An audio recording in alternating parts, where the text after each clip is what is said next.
You hear the word jihad, and what comes to mind? For a lot of people, it's a word that pulls in two completely different directions. Is it about a peaceful, personal journey to be a better person, or is it a call to war? It's a single word at the center of a massive global debate, and today we're going to try and deconstruct why it's so complicated. So that really is the question at the heart of it all, isn't it? Is jihad an internal spiritual struggle, or is it a mandate for holy war? I mean, these two ideas couldn't be further apart, and we're about to dive into the arguments that keep this division so alive. So you've got these two camps, right? On one side, you have jihad being defined as this very personal, moral fight, the struggle to do the right thing.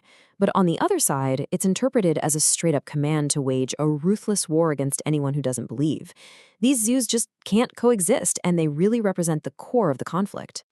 To really dig into that holy war side of things, we're going to look at one of the most detailed arguments for it, found in this pretty controversial book, Islamic Jihad, by M.A. Khan. Now, it's super important to say, Khan's thesis is provocative, and a lot of mainstream scholars really take issue with it.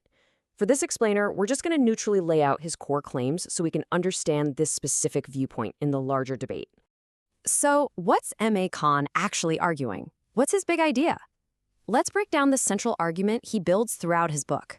Right from the get-go, the book's foreword, written by author Ibn Warraq, sets a really specific tone. It positions the book as this crucial tool for understanding the challenges from Islamic extremists. So you know exactly what kind of perspective you're getting into from the very first page.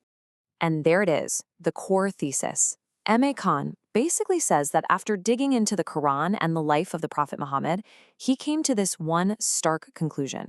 He argues that jihad isn't mainly about spiritual struggle at all, but that it was established as a core belief of holy war, designed to either convert or conquer non-Muslims. So how does he build this case?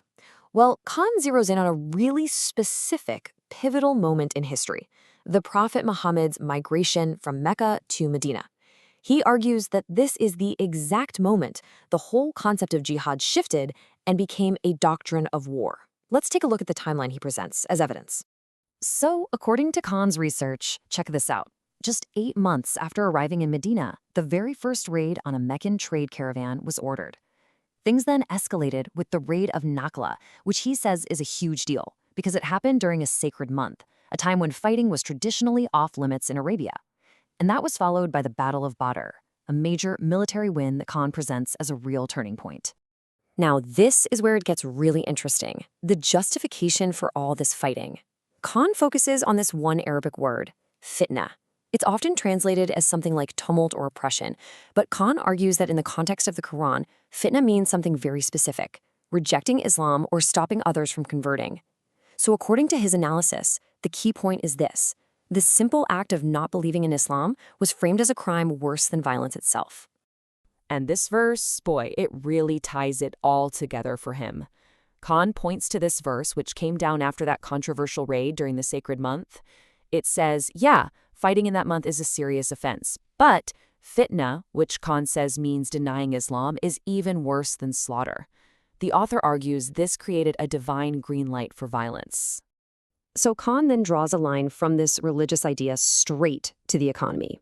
He claims that once this divine permission was in place, the early Muslim community in Medina basically adopted caravan raiding as a legitimate and primary source of income. The spoils of war, the booty, became central to how they survived and grow. All right, so that's the theory. But how did it actually play out? Khan points to the conquest of Mecca as the ultimate example, arguing it's his whole thesis in action.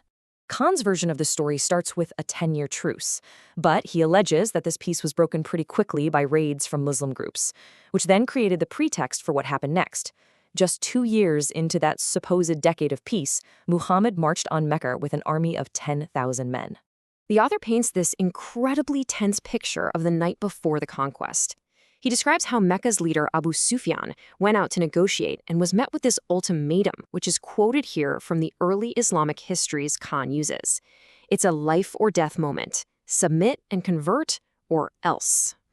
So, according to Khan, that's the message Abu Sufyan brought back to his people. Just 2 words, but they carried so much weight. Aslim, taslam. It means, become Muslim to be safe. The author argues this phrase sums up the choice the entire city was given. And once inside Mecca, a new order began. 360. That's the number of idols the author says were inside the Kaaba, Mecca's holiest shrine. He describes how they were all torn down, one by one, signaling the end of an entire era of polytheism in Mecca. So, was it a peaceful takeover? Well, the author pushes back on that hard. He brings up accounts of one of the armies, led by Khalid ibn Walid, slaughtering a group that tried to resist. And he also points to orders that were given to execute specific people who had been critics of Muhammad in the past. So, what are we supposed to make of all this? Khan argues these events from the 7th century didn't just stay in the past. He frames them as the very foundation of a legacy that is still being fiercely debated today.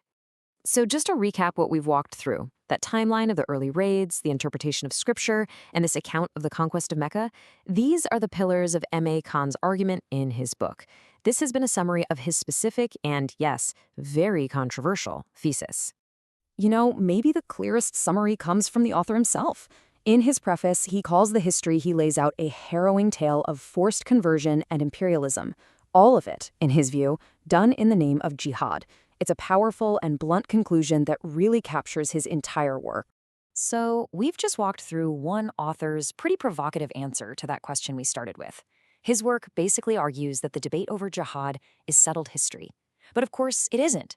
His interpretation is just one part of a much larger, fiercer, and more complex conversation about history, faith, and identity, which kind of leaves us with the biggest question of all.